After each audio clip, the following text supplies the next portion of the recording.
Yes, well, it's very nice to connect with you today, and especially keep this connection with Kamala Shila. One of the functions today, of course, is to encourage you to give some dana for Kamala Shila, because these are Dharma centers. For those of you who visited Kamala Shila, you know it's a big place and it has many overheads and running costs. And in these difficult times, if we can support the continuity of a Dharma center, that's very helpful. Without Dharma centers, we're just wandering around. They are very good for locating our Dharma practice and especially maintaining the daily rituals that they have. So it's a major part of Dharma practice. In the West, many of us lead, you could say, very ordinary lives in its outer form. We're not wearing Dharma robes. We're not connected too much with the rituals of a monastic life. But nonetheless, that the presence of Dharma centers is a kind of background pulsation, a continuing beat that gives us a sense of direction and purpose. So it's a very precious resource. So today I'm going to focus a bit on the relation between compassion and emptiness. And I'll approach this in different ways. When we focus on Mahamudra and Dzogchen, the terms compassion are not used so much. And I want to explain why that is. Generally speaking, we can think of compassion in relation to people. We know different people in our lives, and some people we can say are more kind, considerate, compassionate than other people. Some people are more self-preoccupied, self-obsessed, or even selfish. So we can tell the difference. So we might think that compassion is a quality of the person. When we engage in Dharma, we might start to feel that by saying our prayers and doing our visualizations, we open ourselves to more resources of compassion. So we think then that compassion is a quality of the practice. But in both Mahamudra and Dzogchen, see, compassion is a quality of the ground, or the basis, or the source out of which everything is manifesting, which is emptiness. The ungraspable, the unfathomable, the infinite manifests itself moment by moment in gestures of connectivity. These can be open to, and we find ourselves participating in a field of connectivity, or we can not open to that and we just vibrate in our own little area of self-concern. So if the focus of your practice is on the non-dual aspect of Buddha Dharma, primarily Mahamudra and Dzogchen, then you have to really be aware that every manifestation has the potential of compassion if we understand its own ground. So we're going to get to that slowly today.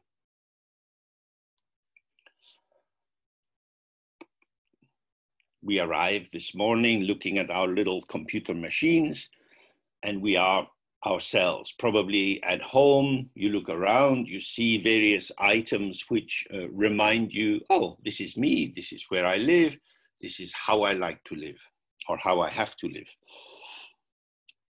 We are returned to our sense of personal identity. I am me, I have my history, my family, my qualities, which I might like or not like. And on the basis of being a person, I move towards the world with this notion of liking and disliking. And this sets up all kinds of interpretations of what I find around me. The traditional way of looking at this is in terms of the 5 skandhas. The first is form, which is color and shape. That is to say, you look around the world and you you see, it looks like something. It looks like something because we believe it's something, but there is a basic form and we have a feeling tone reaction to it, either liking or not liking or neutral.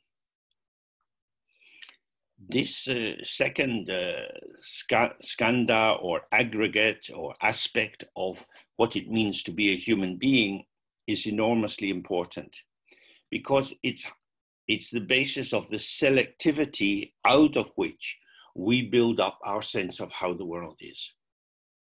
So when we like something, our gaze goes with it more and more. It becomes important. We see it as being important because we believe in it, because we give it our attention. It is shining because of our attention. Also with things we don't like, we look at them again and again. We're maybe upset by how people in our vicinity live. They're very noisy at night, playing loud music, or they park their car in the wrong place. And every time we see that thing, we get more, oh. So our attention and our belief and the arising of this formation come together as something impactful. And then from that, we go on to process it through our apprehension, how we take it up, the third skandha, how we add to it our interpretations and linking, the fourth skandha, which brings us to a final kind of consciousness, a full comprehension where we are clear, this is what it is. And that gives us a kind of definite knowledge. When the Buddha was describing this, he's pointing to this as a problem, you know, and from a psychological point of view, it's quite an interesting way of thinking about our process of being alive. But for the Buddha, this is really bad news, because we are reifying, we are solidifying something which is not solid. We are not seeing the dependent origination. We are not seeing the absence of inherent existence in these formations. So you can just think of people you know. You have some friends, hopefully. You have some people you don't like so much, probably. And how come? Why is it that you think that your friends are nicer or better than the people you don't like so much? You seem to see some inherent quality in them. They are just like this. This is who they are. So this is our sense that we can have a definitive knowledge, a knowledge about what is happening, a knowledge of real people out there who are different from us. So they are something. They are kind of nominative, they are like a noun. And then we see them as having qualities which we take as inherent. So we see these adjectives and adverbs that we apply, kind, caring, beautiful, whatever. We see these as accurate descriptions of the quality of the person. This is how we will wander in samsara. Because when you see someone as strongly real, as existing in themselves, as having this definite existence, it very easily evokes an affective response. The basic form of this is what we call the 5 poisons. The first is kind of mental dullness, an assumption of the solidity and truth of the other person. It's not exactly an emotion, but it's a consolidation of the fact of the other as being firstly separate from me. You are not me, and you are like that. So I cut you off from me, duality, and I have access to the truth about you. This is how you are. So there is a kind of confidence in my perception that I can see clearly and I know clearly, I know the truth. This is how you are. And parents often give feedback to children in that way. Let me tell you who you are. This is both mental dullness and pride. Sometimes it has aversion in it. So these 5 poisons, mental dullness, attraction or desire, aversion or anger, pride and jealousy, are the main colorations or flavors through which we experience the qualities of the world. When we have desire, we pay more attention. When we have anger, we also pay attention, but in a more suspicious way. We're looking for the faults in the other person. When we have desire, we're looking for the value in the other person. So when these 5 poisons or 5 afflictions are running inside us, we have the confidence of the accuracy of our perception, but we also have the confusion of being deluded, because life is not really like that. So these basic teachings from the Buddha's first turning of the wheel of the Dharma, which he gave in Sarna, is so very important to start to think, I'm crazy. If I read the Dharma text, either the Dharma is crazy or I'm crazy. I think this is a good person, this is a bad person. President Trump is like that. Other leaders are like that. I know what they're like. They are very good or very bad, depending on your prejudice. This feels true. But from the point of view of Dharma, this is the voice of craziness, because there is no actual person there. When we look at the 5 skandhas, we see each person is constituted out of the interplay of these 5 factors. And but the person, the gangsak, the gathering form, is devoid of inherent existence. It doesn't exist in itself. It is a process of unfolding. Your mother was a process of unfolding. Your father was a process of unfolding. They unfolded for you in a particular way, but they unfolded for other people in different ways. Rather, when you see your friends talking with other people and you think, oh, they're not really like that with me. I wonder why. What is that? That gives you an indication. There is no inherent definitive vibration or fixed entity which repeats itself again and again. Rather, the 5 skandhas are like 5 pieces of glass in a kaleidoscope, and every time you turn this kaleidoscope, these pieces of glass fall into a different pattern and a different pattern. So when you talk with a friend or a boss at work, or someone you don't like, or someone neutral, you come together in a different way. You are constellated. Oh, so I am a process of pattern, formation, and revelation.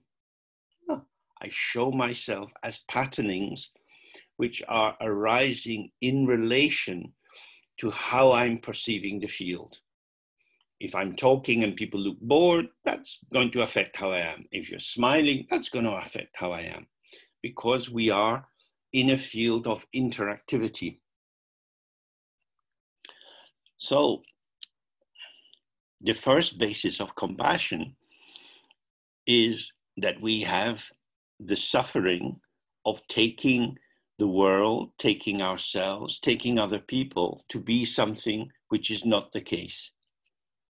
Suffering arises from ignorance and attachment. Ignorance means ignoring how it is, not seeing how it is on a very general level, which is generally explained as not seeing impermanence. We imagine a permanent quality in our mom or our dad. And the second is that we have an attachment.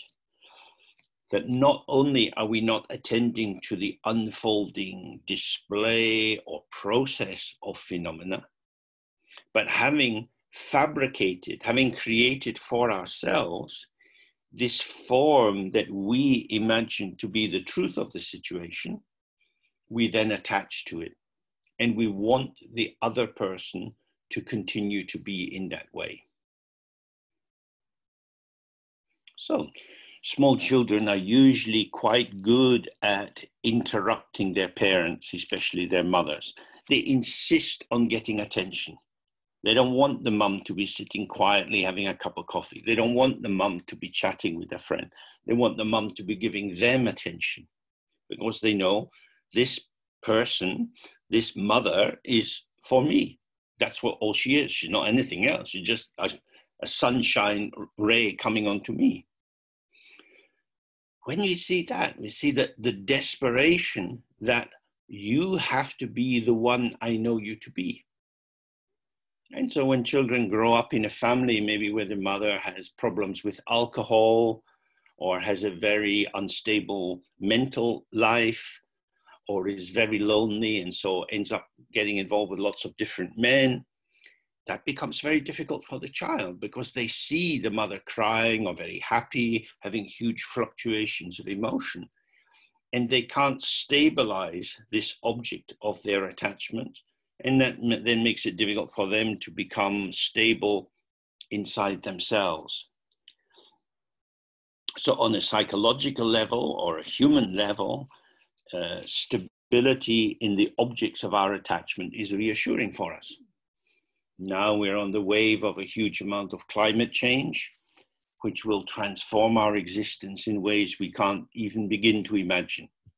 We are already seeing with the virus, this COVID virus spreading everywhere, how unpredictable everything has become, how all our plans become tentative, perhaps, maybe. We have to have alternative possibilities. And this creates a kind of, on a good day, a sort of lightness. Oh, well, let's see. On a not so good day, we feel troubled, and how am I going to live? I can't go on like this forever. I have to know something. What am I going to do? I've got a diary. I've got to put things in the diary, and then I know where I am. And the virus is coming in and undermining the possibility of really believing this. So when we look in this way, we can see, oh, in order to maintain my sense that I am stable and predictable, that I can know who I am, I require the world to be stable around me. And as the world becomes less stable, I become less secure about who I am. I might deal with that by becoming obsessional. That is to say, I might always have a mala in my hand and be doing mantras all day long. That could be because I'm deeply in my spiritual practice, or it could be that I'm using it like people in Greece and Turkey as a kind of little thing to reassure myself that I'm wanting to confirm myself. I know the mantra, I know what to do, I'm a virtuous person, I'm making progress, which is probably a story. So as attachment becomes more difficult, either we try to stabilize the object or retreat from the world and stabilize ourselves, or take on an obsessional activity. For example, in Britain, during the lockdown, more and more people were looking at Netflix and looking at these huge big box sets of ridiculous soap operas and so on, as a way of absorbing themselves into a fantasy land.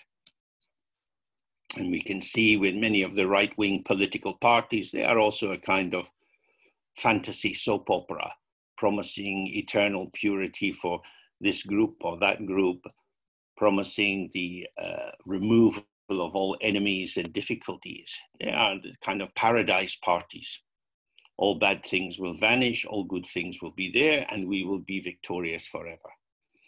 So these attitudes become very popular when the ordinary objects of our attachment become uncertain. From the Dharma point of view, though, there is an encouragement. Don't rush into having an antidote. Try to see what this means. Oh, who I take myself to be is dependent on the patterning of the field around me. I am not autonomous. I am not independent. I don't have an internally defining inherent existence. I am co-determined by events. I am in this dependent co-origination. Therefore, how I am impacts other people, and how they are impacts me. So this is the beginning of seeing that, oh, the normal notion of duality, of self inside and other outside, perhaps that's not true. Perhaps actually there's more, if we haven't reached non-duality yet, we're now more into interdependence. There is a kind of linking of subject and object. So if one moves, the other moves. That means that if how you move is going to influence me, if I can influence how you move, I can influence your impact on me, and then I'll feel better. Therefore, kindness to you is in my own self-interest. This is a kind of pragmatic view of compassion. If I make you happy, then I'm going to be looking at a happy face all day, and that's very nice. If I don't make you happy, I'll get your sour face, and that's shit. So I'm going to make you happy for me. Never mind you, just for me. So we're all familiar with this ordinary transactional kind of behavior. And it's important to see this, because always in Dharma, when we understand a practice or an insight, we want to see the potential sabotage which is built inside it. How could we take this the wrong way? How could we misuse this the wrong way? In the tantric system in particular, you have many samayas, vows, obligations, because of the danger of using things in the wrong way. That the ego can misappropriate the Dharma for its own purpose. The Dharma used well will soften the ego so that you can see its emptiness, and then it doesn't have any problem. But when we begin, we're still centered in our sense of being a separate person. And this egoic positioning can be very corrupting. In institutions, it leads to ambition, conflict with staff members, all kinds of me first behavior. We can observe this in ourselves. In a hierarchical world, generally it's better to be near the top than near the bottom. So we want to push forward and secure our own territory and make sure we are safe. But when we start to practice Dharma, it starts to be different.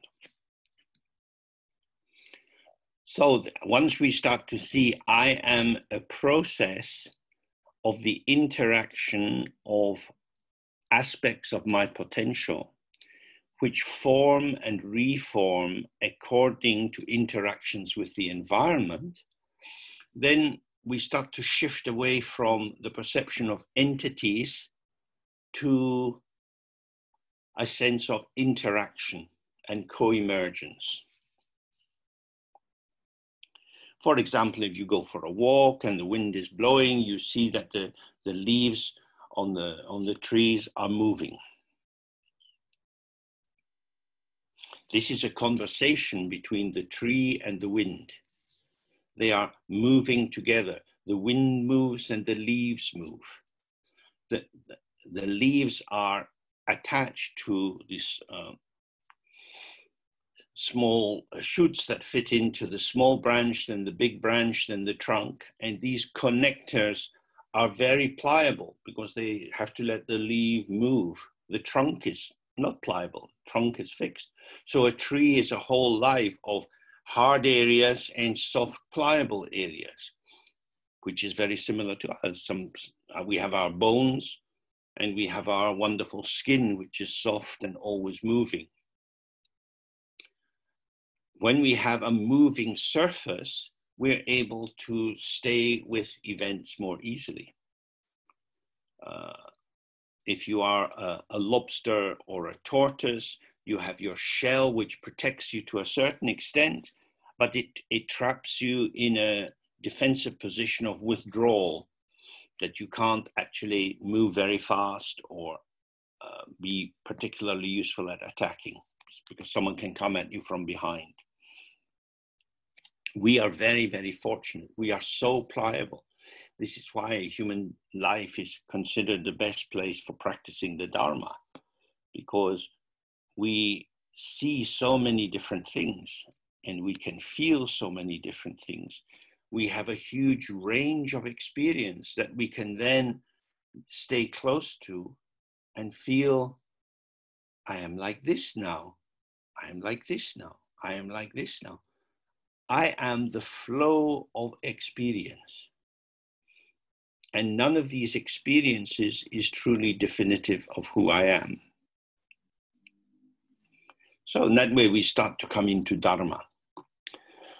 But when we look at the teaching on compassion,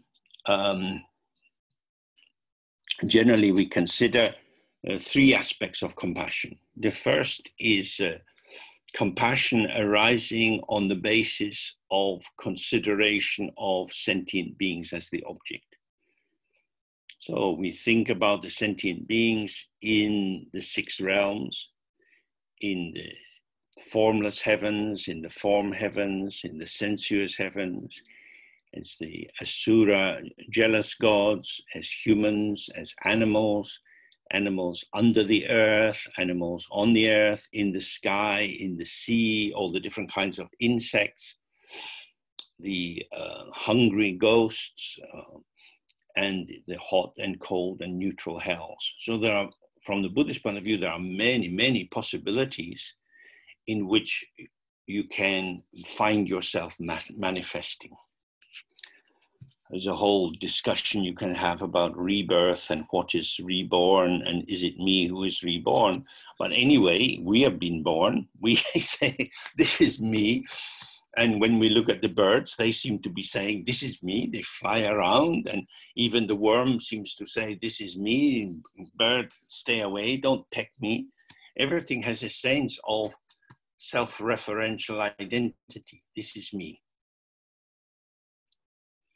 And it's because of that, because we experience ourselves separate from the environment, that we feel the advantages in the environment: food, nurturing, reproductive possibilities, sexual pleasure, and so on. And we feel also the dangers in the environment, that there can be accidents, that animals can eat us or kill us, that sicknesses can come, viruses can come. That is to say, that which is other can come onto self. If you're driving your car, the car coming near you may be driven by somebody who's drunk, or they may have a sudden heart attack. They may have a sudden epileptic seizure. Of course, they shouldn't be driving, but they have a seizure and they whack into you. Oh, like that. So what is other, if it hits self, suddenly is very, very difficult. We can see that with climate change, that many creatures are having their environment destroyed. That what was workable, even with the traditional fires in Australia, because the fire had a limited extent of burning, the animals could run away, or they found a way to hide for a day deep in the earth, and then the fire would be over. With the recent fires burning for many, many days and expanding so fast, these creatures die. So what was other, the hot, dry temperature, which meant that there was less moisture in the earth, and then the sudden huge burning fires, this other suddenly caught these creatures and they couldn't escape. Our life is always dependent on the absence of the factors of death and the presence of the factors of maintenance. we can breathe in and out. If somebody released poison gas and we breathe it in, because we have to breathe, we breathe in the poison gas and we die. Many people have been killed in this way. So how incredibly fragile is our human situation? And we see that also for animals. We look around, sometimes in the springtime, you see little bird chicks lying on the ground. They've fallen out of the nest. The parents can't pick them up. And this little creature with not enough feathers is hopping around, and soon it will be eaten by some other animal, cat or something. It is very vulnerable. If it had stayed in the nest, it would be okay, but for some reason, maybe the other little chicks moving around pushed it out, and it's gone. So what we see in the 6 realms of samsara is incredible fragility. And fragility means we experience the impact of factors, and the impact of factors means disturbance. So if we start at the very bottom, in the hells, we have the 8 hot hells, where flames are burning, or where it's put in red hot containers, or in boiling oil, and so on. There is a huge impact from the other, from the environment, onto the formation that we identify as myself. And we can't settle. These are places of endless torment. Same in the cold hells. Maybe sometimes you've been out and you've been caught in a sudden snowstorm and you get really, really cold. And you think, this is the end. I can't do anything. I'm just too cold. Or you go out camping and your sleeping bag is not warm enough. In the middle of the night, you're just shaking with the cold, and you put on all your clothes, but you're still cold. And you can't escape from the cold. That's what this cold hell is meaning. It is inescapable that the negative environment is getting to the subject. Now, whether you see these 6 realms as actual places or actual potential experiences or as metaphors, if you see the basic principle, you can see that a quality of them is operating all the time. That when you have a self, the self is not all alone in the middle of nowhere. It's always in an environment, and it is the relationship between self and environment that generates either pain or pleasure. So in the Preta realm, in these hungry ghosts or hungry beings, these are creatures who are tormented by hunger and thirst. That is to say, when you're hungry, you want something of the world, the other, to come into you. You want to eat an apple. If you're thirsty, you want to drink some water. I am insufficient. I am not self-complete. I am not an island of contentment because my body dries out, because I urinate, because I sweat, and so on. I need liquid. I need food. And so for the hungry ghosts, they find themselves not getting what they need. Now, the Buddha said very clearly, suffering has 2 main forms: getting what you don't want and not getting what you do want. And when we look at these 6 realms, that's what we see everywhere.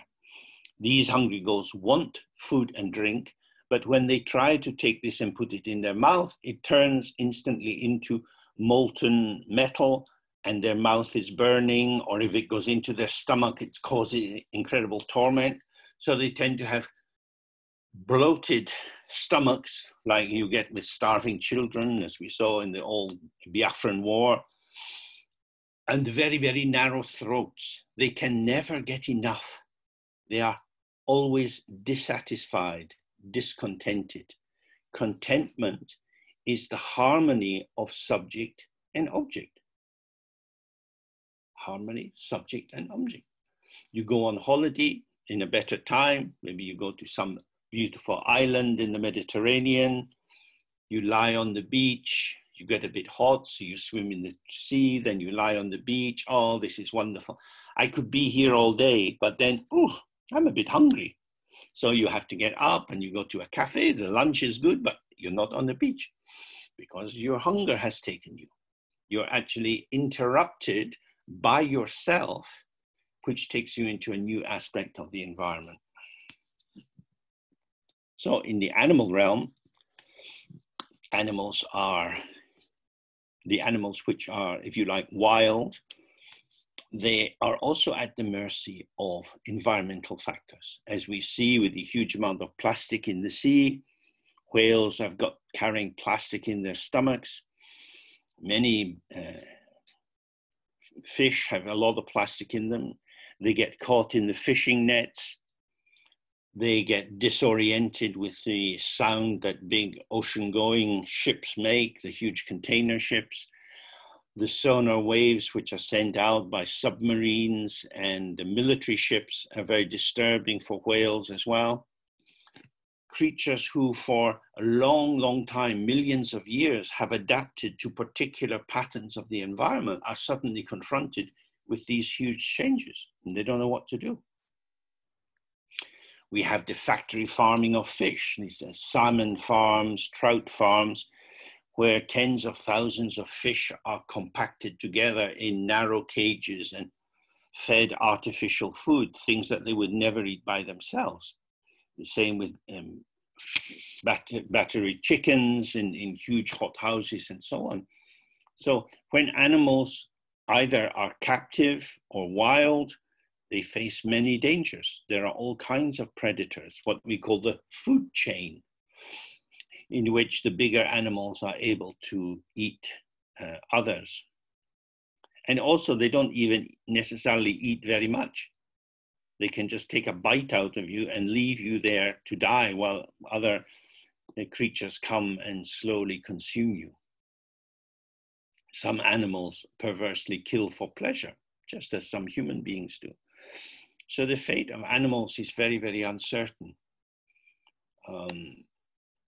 Some animals are made prisoner, turned into the slavery we call having a pet, having a dog or a cat or a bird in a cage. We entrain animals for all sorts of reasons. If you have a pet, you want this captive creature to be your friend. If you eat a steak, you want this animal killed to please your tongue. That is to say, human beings are very good at making use of the resources that are in the world, that we turn everything into a commodity. And the commodification of animals in particular is clearly indicating that we are disrespectful to their autonomy. We don't see cows as autonomous. The farmer owns the cows. He puts little things in their ear, plastic identifiers, so that everybody can track if the cow runs away or somebody steals the cow, who it really belongs to. Everything becomes owned, just as in the past, many human beings were turned into slaves. So we start to see that the interaction of human beings and sentient beings in the different realms are often very far away from compassion. They're often predicated entirely on me first. What about me? I need these things. Human beings, we know, do all kinds of terrible things. The armaments industry, the supply of guns and bullets and bombs of all kinds is hugely expansive in the human world. Many, many countries are surviving by exporting weapons. Britain makes a huge amount of its national economy from exporting weapons. And of course, we export the weapons to countries which are likely to use them for bad purposes. So, why do we do this? Because we want to profit. Why do we want to profit? Because I need to earn money, because I have a family and I have to feed my kids and I want them to have nice holidays. So out of love and concern for my people, my family, my group, I exploit and become an agent of cruelty to other groups. This is very often the human position, that we want to get a trade advantage. Now Britain, in its disastrous desire to leave the European Union, is negotiating, and it's on both sides is the issue. What about us? We need to win. Why should we lose? Why should we lose? Nobody wants to lose. Everybody wants to win.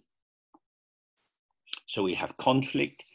The conflict leads to lies, to positions, to hiding the facts. No one really knows. In Britain, we have quite a suspicion that Brexit will be very, very painful and unpleasant, but it's hidden in huge terms because the government doesn't want people to really know, because it's ideological, it's dogmatic. And as we'll see when we look a bit later at the link between compassion and wisdom, dogma is a real demonic form. When you take up a position, whether it's free market capitalism or communism, any kind of fixed structure of interpretation which you believe in as your true vehicle of the truth, leads you to over-definite knowledge.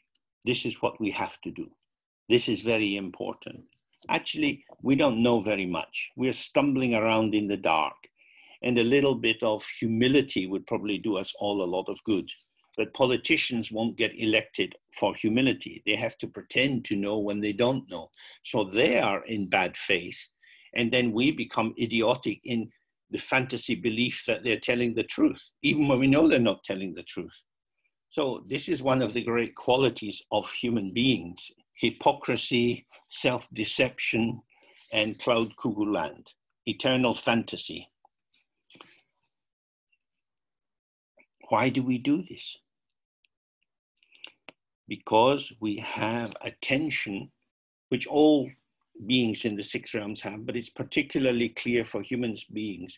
We have a tension between accurate perception and imagination and interpretation.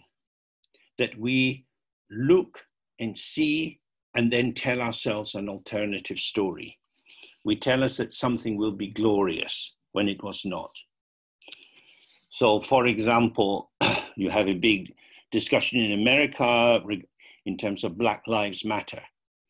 And the question in the southern states where there was a lot of slavery, was slavery a reasonable way of organizing a society, and that it gave rise to different kinds of culture, supported kind of architecture and music and so on? Or was it something quite demonic? Should there be reparation to the people from lineages of former slavery, or should they just shut up and get on with life? These are very big tensions in American culture at the moment. And the same for Britain. We were a huge colonial power. We went out to many, many cultures, stealing their land, subjugating the people, using the natural resources for the benefit of Britain and so on. Without remorse, without guilt, without shame, just the winner takes all. We are the winners. We've got the guns, you don't have the guns. If you don't do what we say, we shoot you.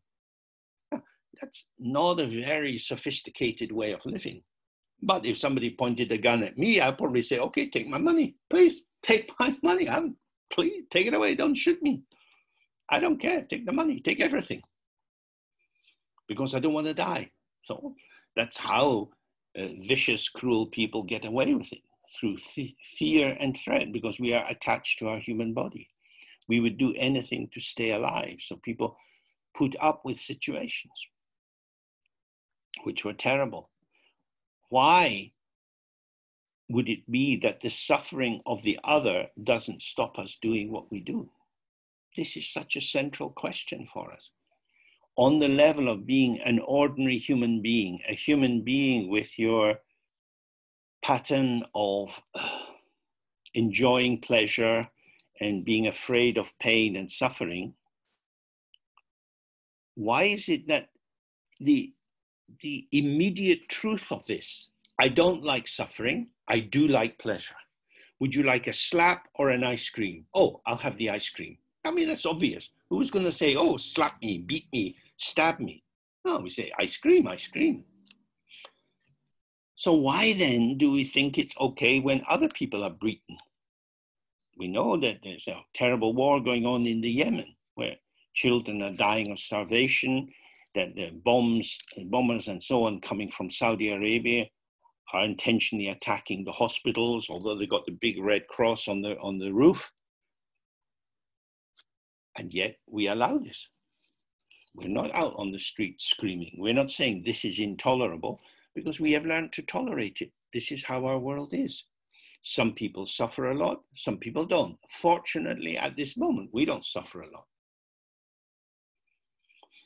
In France, every now and then, the farmers feel under attack, so they drive with their tractors into the middle of Paris, big trailers, and dump piles of manure everywhere because they say, we are being attacked. They don't do that because they think farmers in Africa are being attacked. They're not doing it because the farmers in the South Sea Islands are losing their land to the rising oceans. They do it because they're under attack, because the government wants to put a tax on them. And this is so important for us to realize, because if we want to really develop compassion, we have to get to the heart of self-interest, me first. And it's self-cherishing, that I am so important. The things around me are so important. The people I know are important. All that confirms that I am who I take myself to be. These things are very important, and the rest, nothing to do with me. That is to say, I can be electively blind. I can choose to not see what I see. One way of describing this is to say that we are in bad faith with ourselves. We refuse to see what we see. We know that this happens in war. All kinds of crimes are committed and people don't see them. They don't register them. At the end of the war, Germany suffered a lot of restrictions and punishments and so on. But of course, there was a lot of other countries where people went along with very bad behavior when their countries were invaded. And these people didn't get punished very much because they could all pretend to be noble and resistance fighters and everyone struggling for freedom. That is to say, we lie and cheat to cover up the truth. This is hard. The truth will make us small. Fantasy will make us big. This is so difficult. In Britain now, when they're thinking a lot about the history of slavery and how money came into the country, we see that many universities were funded by very exploitative people. We see that the Church of England benefited from slavery. Certainly the royal family benefited from slavery and so on. But we don't want to know that because we want to maintain a fantasy. And this is really, really important for us to see. And this is something really quite terrible. We hope the truth will set you free. If you really see the truth, it will set you free. But actually, who wants the truth? Maybe it will set you free, but if you try telling the truth to other people, they'll get angry and irritated. As Margaret Thatcher used to say, stop talking Britain down. You have to make your country great. And Mr. Trump says the same. Make America great again. This is like a rising wind, like a warm summer wind. Yes, we'll be great, triumphant. We are the good people. We're the best in the world. This is incredibly intoxicating. You're back with the Nuremberg rallies. It's just a kind of manic, unidirectional belief. And actually our situation is complicated because we have the 5 poisons. We have mental dullness. We have desire, anger, pride, jealousy, and so on. And these move inside us. We are unreliable. So as a kind of spring cleaning for our Dharma practice, we just have to be clear about the environment we operate in. There are very few reminders certainly where I live in London, there are few reminders of Dharma. There's no stupa at the end of the road. I don't see anyone outside with their malas doing practice. It's something I have to keep inside me. Nobody outside is saying, have you done your practice? Or let's go on a pilgrimage. Each of us has to hold on to a vision of benefit for all sentient beings, understanding the nature of the mind, surrounded by people who have no shared belief like that at all. So it's important to see that we have to be very grounded, very clear, and very tolerant, not in a forgiving way, but very accepting rather of our own blindness and our own faults. Blaming yourself is no good, but we have to be able to see when we get lost. Getting lost is very, very common.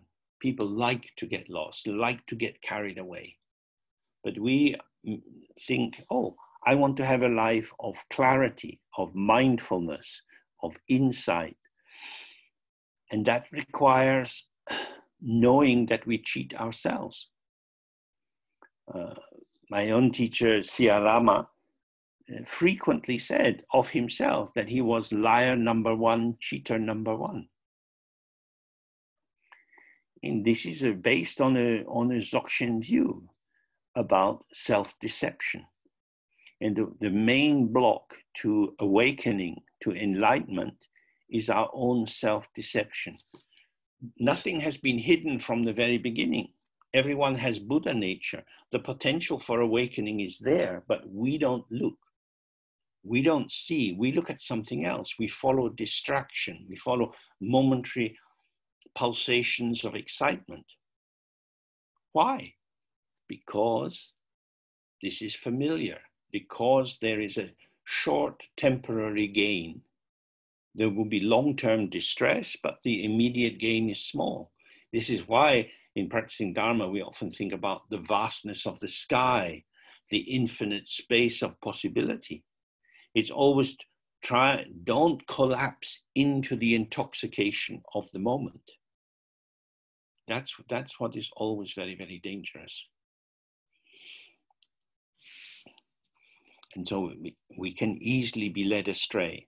So, and then we have the jealous gods, and the jealous gods always feel that they should be full gods, they should be entitled to what the gods have, especially because this wonderful wish-fulfilling tree grows from the ground where the the jealous gods are, and its fruit ripens where the actual gods are.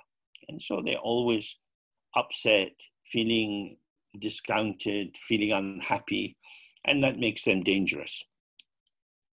We should be the leaders. We should be the best.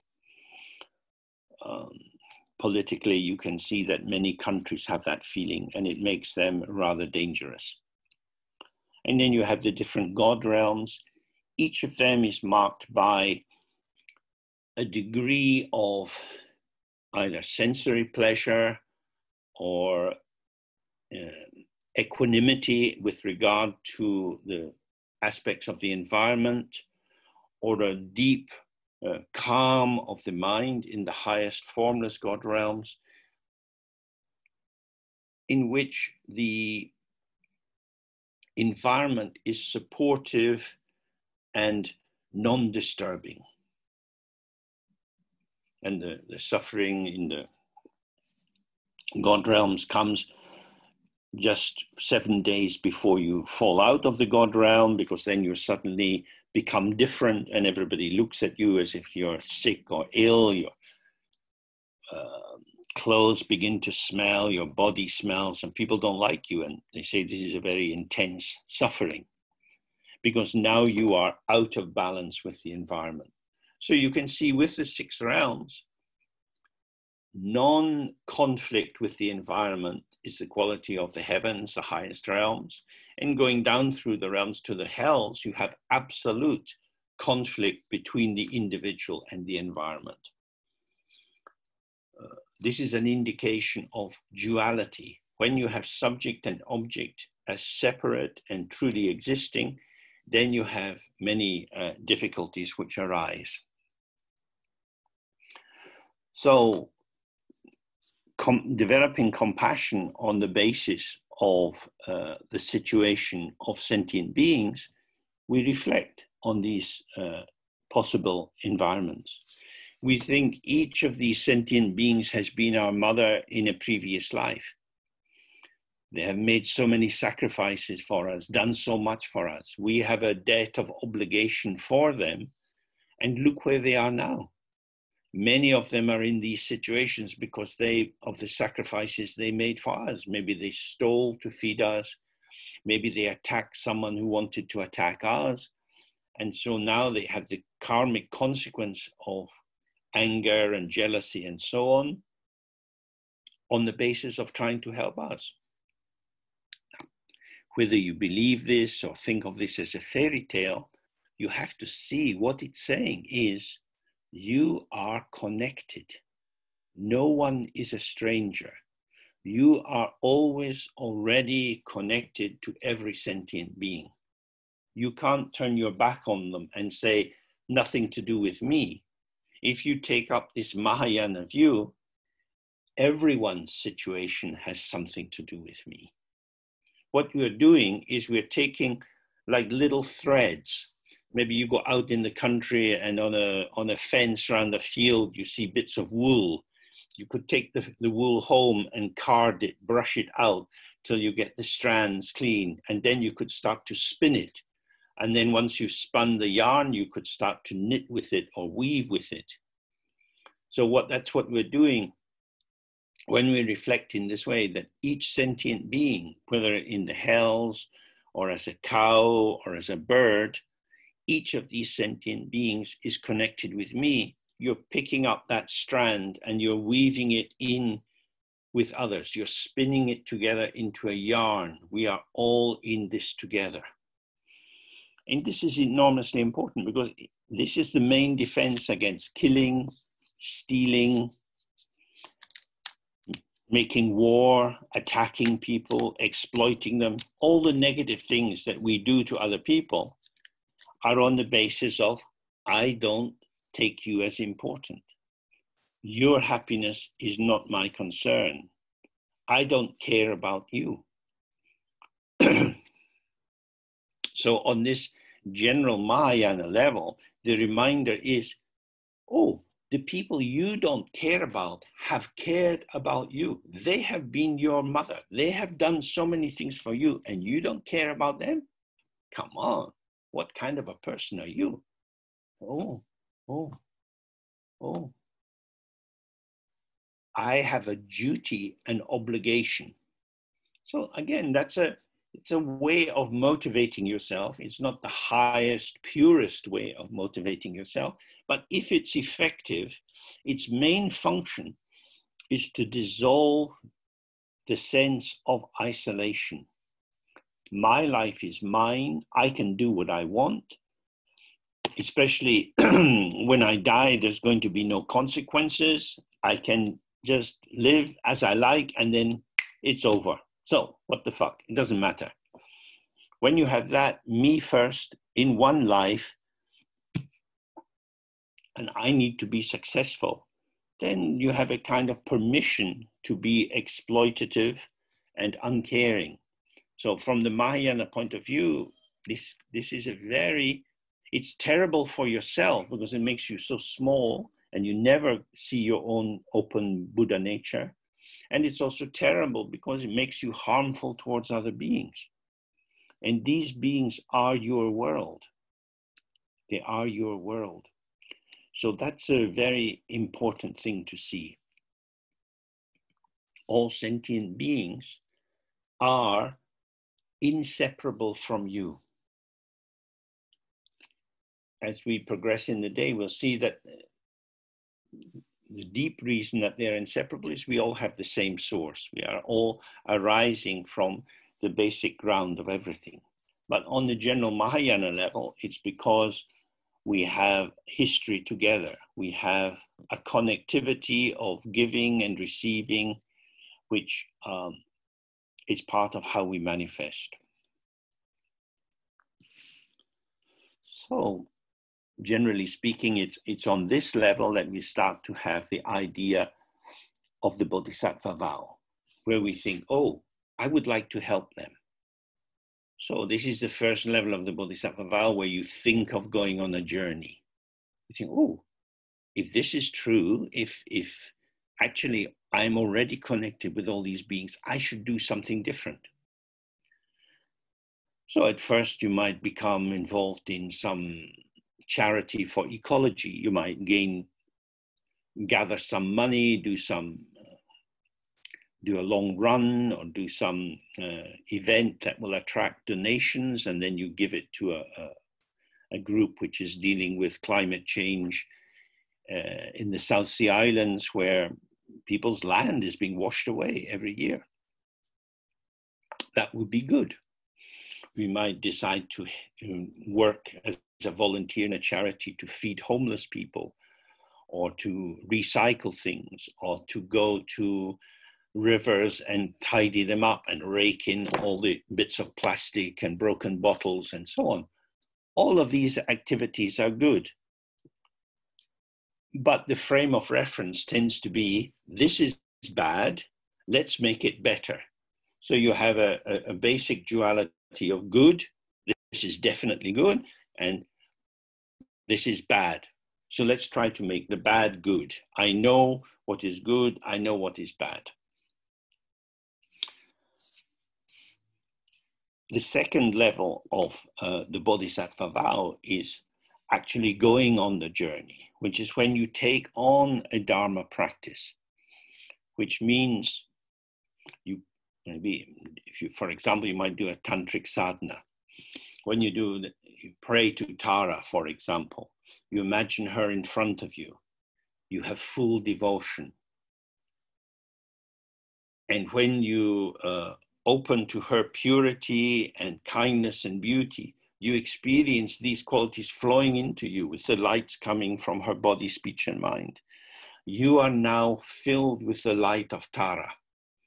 Tara and you are not different. Then Tara comes and dissolves in your body, and you dissolve into that, in that small ball of light dissolves into emptiness. Oh, now you see, Tara, the pure goddess, this Buddha form, and me, this ordinary person, we have the same ground. We are forms of emptiness. Everything is a form of emptiness. So when you come out of the practice, you see, oh, this is the mandala of Tara. Now, when you walk down the street and you see that someone has thrown a beer bottle down into the gutter, you can pick it up, perhaps putting on some plastic gloves first because of the virus. You can pick it up, but without judging that it's bad or the people who put it there as bad. What is it? It's a form of Tara. So everything is a form of Tara. That doesn't mean that the patternings of Tara are equally valid in relative truth. So having a bottle on the pavement where it could break and the glass could cut the paws of a dog, for example, or someone could slip on it and cut themselves, would say this form, although it is intrinsically pure, although it is a manifestation of emptiness, this emptiness belongs there, not here. So this is very important, because if you say, oh, everything is empty, it doesn't matter, then you go into these extreme views. If you say it's really, really important, we cannot have this is terrible, then you've gone into another extreme view. One is saying this is incredibly real, the other saying it doesn't matter. We always follow the middle way. So you can be ecologically aware, you can help to improve the environment, but with the understanding this is all the form of Tara. The importance of this is that when you see everything is Tara, it frees you from the judgment that this is fundamentally inherently good. This is fundamentally inherently bad.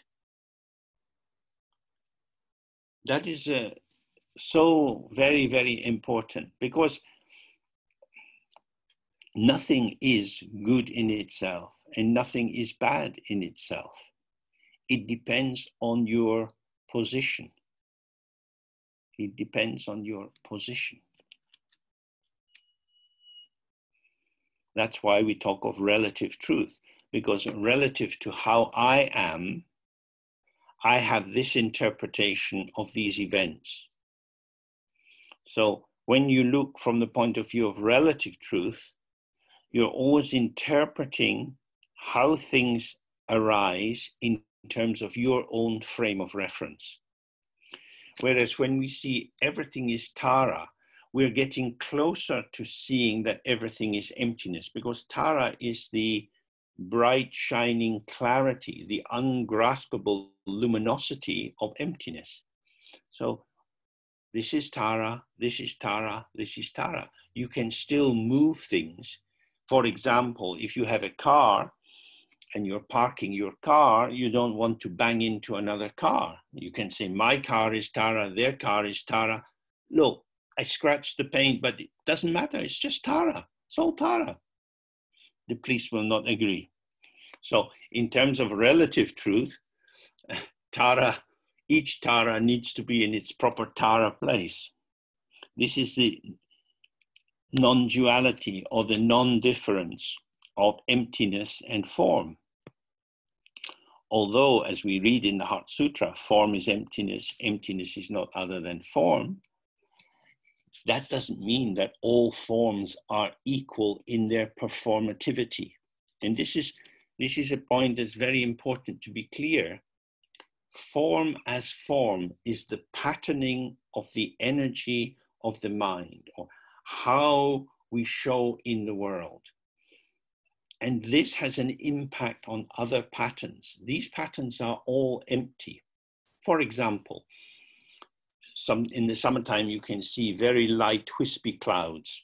They seem to appear and then they dissolve away as the wind takes them. So these are tiny, tiny little potentials of water which can gather together or come apart.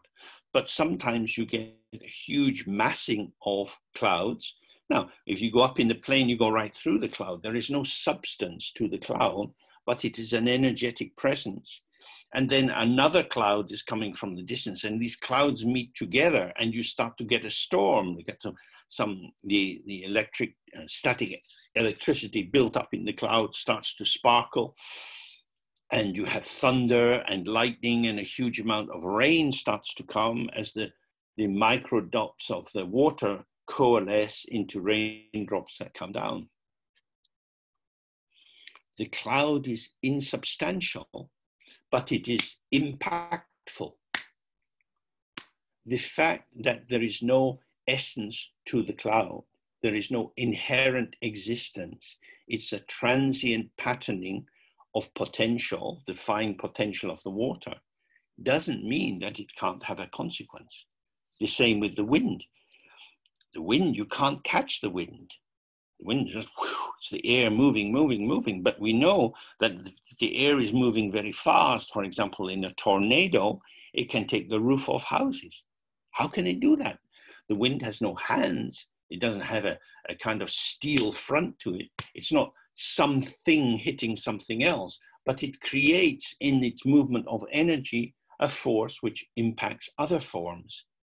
This is the relative truth. Patterns influence patterns, and all patterns are empty. So on the level of emptiness, all patterns have the same status, the same basic quality. On the level of the manifesting in the pattern, it makes a difference.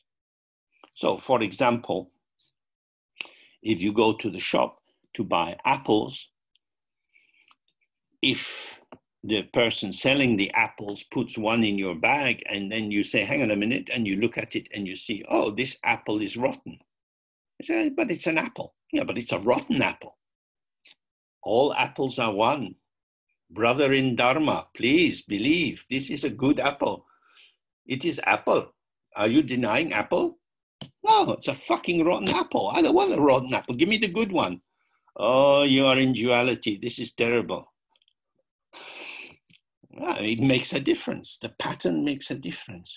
So hopefully with this, you start to see that if we are going to develop compassion for beings, we have to see their patterning. It's not one size fits all. Oh, they are sentient beings and they are suffering. You have to help how according to the situation. For example, as you know, maybe there's a Buddhist practice of rescuing animals which might be going to their death, liberating creatures. For example, fish. Chattosanji Dorji, who died a couple of years ago, he was very famous in Darjeeling. Every week he will go down to the river and release fish from the fishermen back into the water. And Buddhists in various places take that up. And in London too, there are many people who try to liberate fish. So 2 years ago, it was in the papers that some good Chinese Buddhist people, they had gone to the big Chinese market and collected these crabs, and they took them down to the sea in Brighton and put them in the sea. But then the Coast Guard came and noticed, oh, you can't put these crabs in the sea because these crabs will kill the local crabs. So a virtuous action for the Chinese Buddhists becomes a murderous attack on the local crab. But I'm just helping to liberate animals. But where do you liberate them? How do you liberate them? It depends on the specificity. So this is where open-hearted compassion needs to be linked with mindfulness. How will I do this? For example, people think, oh, we should have wolves. Wolves are part of the natural ecology of Europe. So we'll reintroduce them into the Pyrenees. In the sheep farmers in the Pyrenees say, now I have all my dead sheep. Are you going to pay me for my dead sheep? I don't even want payment for them because I wanted the sheep. I'm a sheep farmer. I can't be a sheep farmer without sheep. But the wolf, it just tears the throat out, doesn't even eat them. But no, you see, we need to really balance the ecology, and wolves are an intrinsic part of that. You have the same in Scotland with the sea eagles. People say, oh, you should have more birds like that. And the people with the fish farm say, this is like, shooting fish in a bucket. The fish are trapped. They can't swim away. The eagle comes down, just takes one fish. You help one person, you seem to harm another person. This is why panoramic vision is very important. Dependent co-origination means we are in a network of interdependence. You move one thing, everything else is altered. So they say, hey, in terms of wisdom, your mind should be open like the sky. In terms of compassion, it should be as fine as tsampa powder, as flour, because it's in the detail of the situation where we can see, is this truly helpful or not helpful? So this is something for us to reflect on. Now we start to move into really thinking about relative truth in relation to absolute truth. But you can see for yourself, we have a break now, you go to make a tea or something, can look around your flat and see, oh, these are the objects of my daily use. These are the objects, the familiar paintings and cups and so on, and they confirm to me that I am me. So self and environment have this stabilizing quality.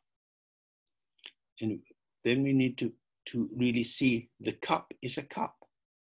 I say it's my cup.